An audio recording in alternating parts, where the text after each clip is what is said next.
imagine the following. You're speaking at a conference at 4:30, and you're one of the last speakers of the day. The audience might be a little bit tired, a little bit unfocused, a little bit ready to zone out of your talk.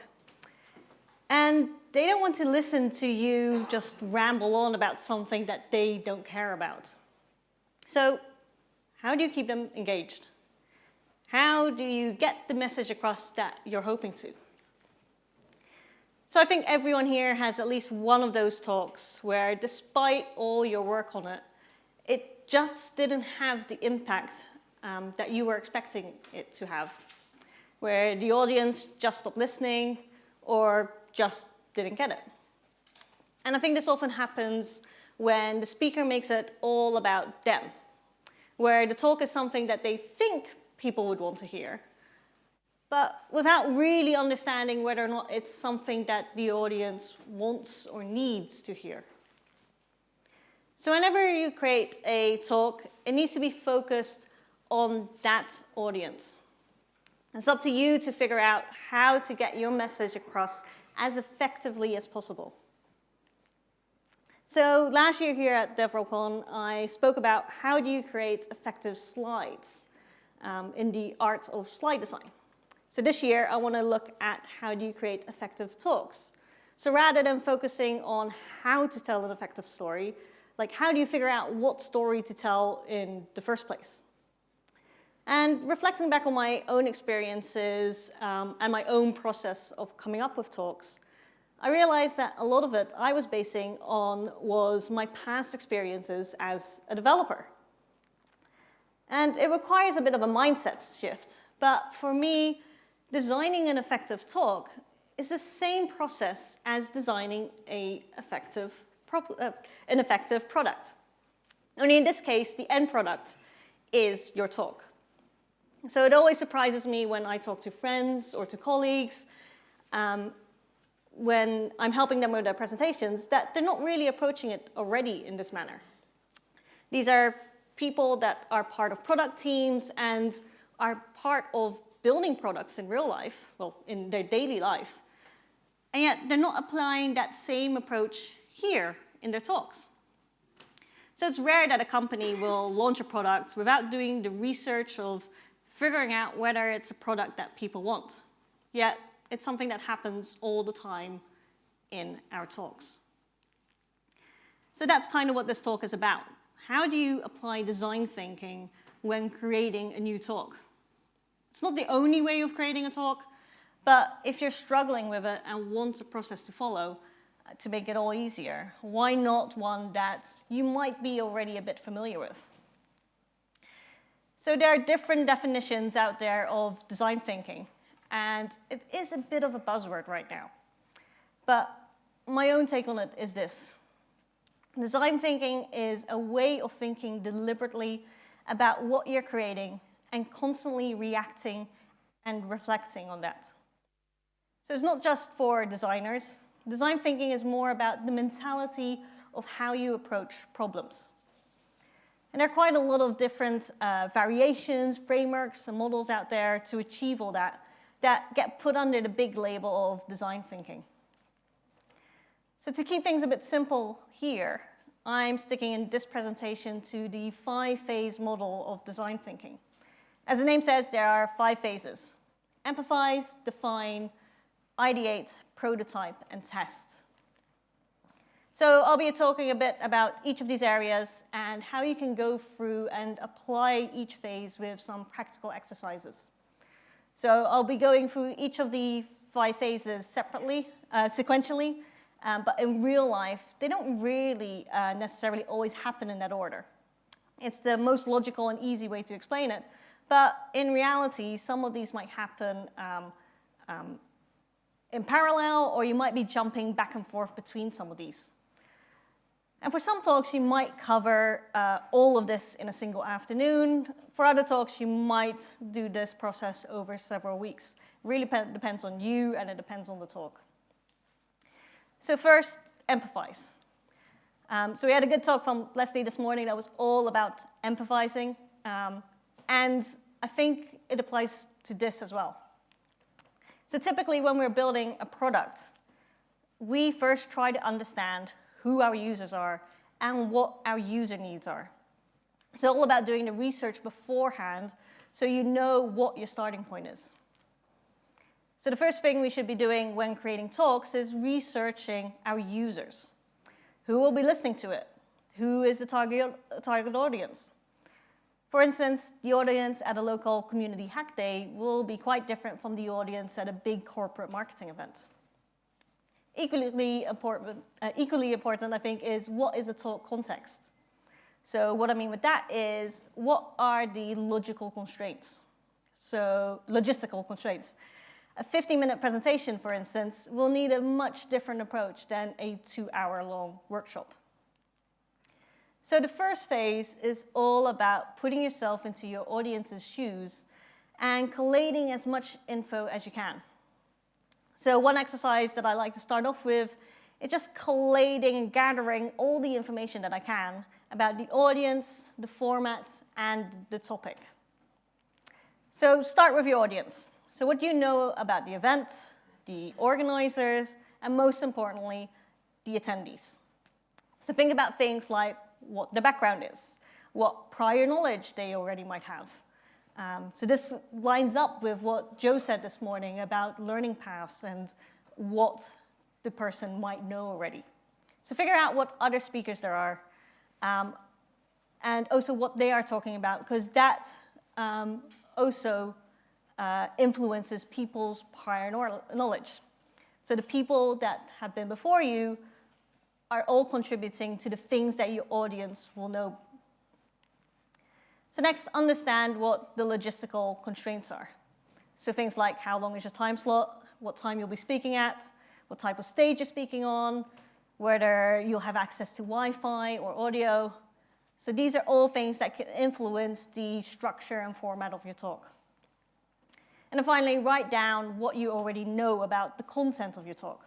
So what's the title, the abstract, the key takeaways? If you don't have any of this yet at this stage, that's okay. We're just collating as much information that you already have, mainly because it helps frame all the next phases, especially if some of these things are things that you can't change. For instance, if you submitted to a CFP and are kind of stuck with the description that you came up with months and months ago. So our second phase is about defining your talk. So in this phase, when we're building a product, we analyze all the observations that we've made so far and define what our core issues are. So what are the problems that we're trying to address with this new product? So with our talks, we should pin down what we want as outcomes of the talk and come up with a single goal. So at its heart, it will always be about convincing the audience of whatever message you're trying to get across. But the angle of that message can be quite different. It might be about teaching a new skill. It might be to convince people to use a specific product. It might be to inspire or motivate or frighten people to do or change something. So the way you should look at it is, what type of impact do you want on your audience? Because if you don't define this, that's when your talk can become unfocused and unclear. I've seen too many talks, and to be honest, I've given that talk, where I just spoke about something cool that I had done, but wasn't really relating that to the audience and thinking, what would they learn from it? What would they benefit from? So in this stage, I like to start with an exercise called Think, Feel, and Do. So I normally do this in Post-it notes or in a Google Doc, but it basically consists of making 3 different columns and then filling up those columns with as many ideas as possible with the following questions. So think is, what do you want your audience thinking about? So what mindset do you want to change? Feel, what do you want your audience to feel? Do you want them to be inspired, motivated, scared? And then finally, what actions do you want the audience to take? So it really depends on your talk and on you. But for some talks, you might just have one element in one single column where you're quite focused on one thing. For others, you might have a row that nicely lines up all together. So going a bit meta, With this talk, I want my audience to think about their process of designing talks and learn how to apply design thinking. I want them to feel inspired and encouraged to actually go and do that. And then I want them to actually go and apply that the next time all of you work on a talk. So if this overview fills up really, really quickly with lots of ideas and it starts feeling busy, that might be a sign that you're being too unfocused. You need to you need to ask yourself, can you cover all the results in a single talk? If you can't, you really need to be brutal and drop the ones that you won't get around to. You need to focus on what you can achieve. So the next step is figuring out what journey you want to take your audience on. You know now what the outcome should be. How do you get there? So a book that really goes into creating presentations and figuring out that journey is Resonate from Nancy Duarte. So one of the things she mentions in there is the idea of starting with the what is state and then going to the what could be state.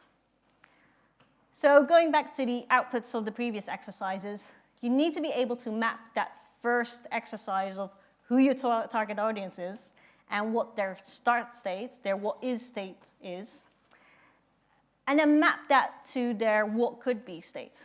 So where do you want them to end up? And then you need to decide, is it possible for you to do that in your talk in the time that you have?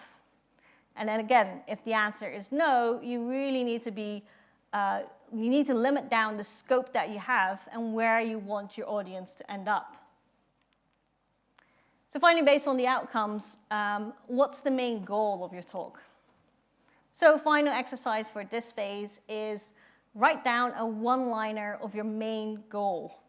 What's the elevator pitch? And once you have that, you can come back to it constantly within your talk, but also within like CFPs and stuff like that. So going a bit better again, for this talk, it's for you to understand and be encouraged to apply design thinking to create more effective talks. So again, once you have a goal like this, you can make sure that you come back to it constantly and ensure that everything that you put into your talk is helping to establish that single goal. So our third phase is Ideate. So in the Ideate phase, it's all about generating as many ideas as possible and then limiting and choosing. So this is the idea of diverging and then converging. So first going wide and making sure that you don't overlook ideas, and then really narrowing it down and highlighting what's really important. So in terms of talks, it's about collating all this information. So all the possible ideas and all the possible content. So first, diverge. Try to generate as many ideas as possible while keeping the goals and the audience outcomes in the back of your mind. So write down all the possible ideas that will help achieve those goals and those outcomes. So we don't care about structure yet, just write down anything. Again, I tend to use Post-it notes, but any format that you like will work for this. We then want to converge, so distilling all that information into something more usable. So the three techniques that I use at this point are prioritize, filter, and cluster. Now, you don't have to do these in this specific order. It happens a little bit more messily, kind of for each other, but all these three together will help you distill it down. So prioritize is really about just putting the ideas that you have in order of importance, highlighting which ideas are the most important ones, and it makes it easier to see which ones you might need to drop if you need to. Filtering is the actual dropping of the talk, so which ones just don't fit in, or things that aren't as important as the rest, or that you know that you won't get around to. And then clustering, which ideas go naturally together. Now, once you've done this, this will also help you make your talks a little bit more modular. Especially with clustering, it can help you identify maybe the 3 topics that you can cover in a 20-minute talk, and maybe you can you can find out from it which topics you might need to add for a 50-minute talk. So our fourth phase is prototyping. So with products, with prototyping, we normally mean creating a scaled-down version of the end product, which you can then put in front of users and test with. It's about creating the bare minimum that will get you useful and valuable feedback without really wasting too much time. So with talks, it's easy to think that your first prototype is your first finished set of slides, when you're ready to practice your talk in front of people. And I think that's not true, because that's kind of already your end product. So I want to talk about what I think are two different prototypes for your talk that you should be creating first. So first, prototype your talk structure. So before even creating any slides, I always like to create an outline first. So sometimes this will be with Post-it notes. Sometimes it will just be in a list or a notebook or in a text editor. But I'll start just plotting out what I think the structure of the talk will be. So once I'm happy with it, I'll show it to someone and get feedback at that point. And it's normally quite quick because you're not going through the entire talk. You're just highlighting what your outline is. And it's enough for people to see whether you might be missing any gaps, whether you might be filling it up with too much information, or whether the story is being told in the best way. And you want to do that at this point, because if you do it later down the line, once you put a lot of effort into creating actual slides, it can feel like a bit of a waste to suddenly cut out an entire section or just remove it completely. So you want to do this early on. So what I normally start with figuring out is what is my beginning, my middle, and my end. So again, keep in mind what you came up with in the exercises previously. So your audience at the start of the talk will be in that what is phase, and you want them to go to the what could be phase. And having that framing in mind will really help with that structure. So I then break it down even further, typically following this pattern. Again, you don't have to do it this way necessarily, and I'm not claiming that every talk has to follow that pattern. But if you're struggling with where to start, this is a good place to start. So at the start of your talk, you have the hook, something that grabs the audience and has them interested. Then you have the goal, so convincing your audience why they should listen to you. You then have the long bit in the middle that actually takes them on that journey. And then finally, you have your summary at the end to recap, and a final kick at the end that makes your audience remember your talk. And finally, I like mapping it then out on Post-it notes and trying to highlight common elements. So identifying what recurring patterns you have in your talk. So for instance, going a bit meta again in this talk, you have the 5 phases, so 5 separate sections, and each of those sections have one part that's about product design, one part about how to apply it to your talk, and then one part around exercises. Again, doing it this way helps you think in a little bit more of a modular way. Like, what are the building blocks that make up your talk? So the second prototype of your talk is of your content and flow. So this, for me, is about creating the minimum viable version of your talk. So we all want to spend time on creating good and pretty slides that are helpful and useful for people.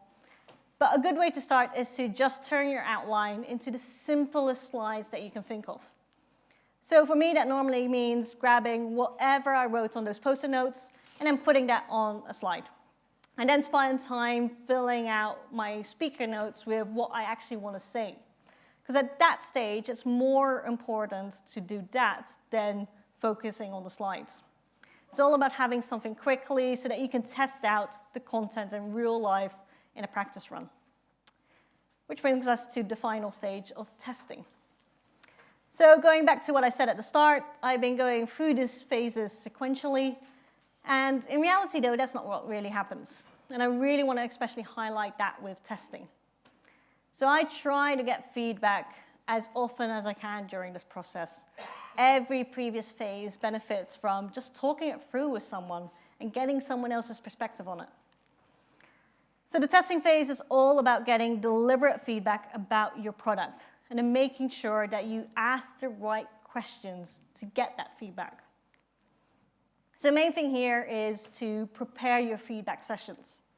So testing doesn't just mean doing a practice run or showing an outline and then seeing how it feels. It's about actively questioning whether there are parts of your talk that you can improve and do better. So first, prepare your feedback givers.